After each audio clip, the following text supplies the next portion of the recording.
Hai, leo kwenye Photoshop nitaenda kuwaonyesha jinsi ya kukata out nywele kwenye background.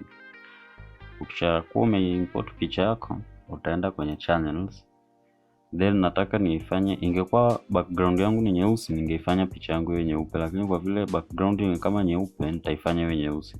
Kwa hiyo nitaondoa hizi RGB, green, blue, green, red. Nitaacha blue kwa sababu blue inanionyesha kwamba picha yangu inakuwa ni nyeusi, lakini contrast inakuwa ni kubwa.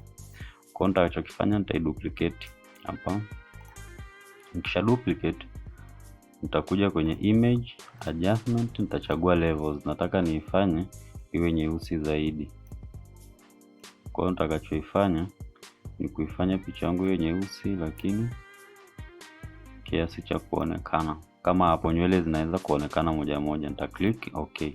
Nitakachokifanya, nitashika control alafu nita double click hii picha yangu, au nita click mara moja tu. Kama ni Photoshop CC una click mara moja, kama ni zile CS6 zile unabonyeza mara mbili. Kwa hiyo ukibonyeza mara moja itafanya selection, lakini ukiangalia sehemu yangu ya hapa imeiacha kwa sababu kuna shadow. Kwa hiyo nitakachokifanya, nitakuja kuchagua hii selection tool ya kawaida. Nitashika alt hapa ili ni rudishe, nitairudisha ile yangu hivi, kuiselect vizuri. Nitashika alt niondoe hizi sehemu za huku ndani kwa sababu sitaki select kucha, kwa sababu kucha na huku kulikuwa kunang'aa na meno lazima itakuwa select.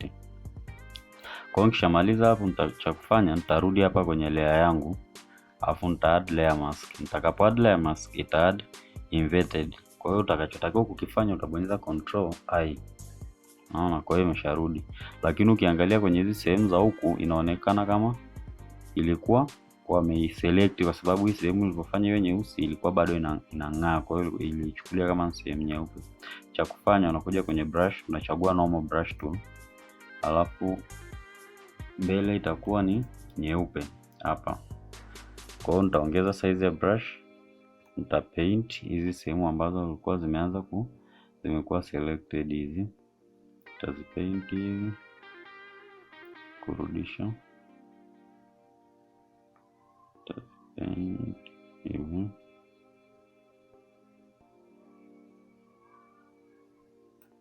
Kwa hiyo hapa unakuwa umeshamaliza kuselect layer yako kutoka kwenye background na ambayo ina nywele nyingi.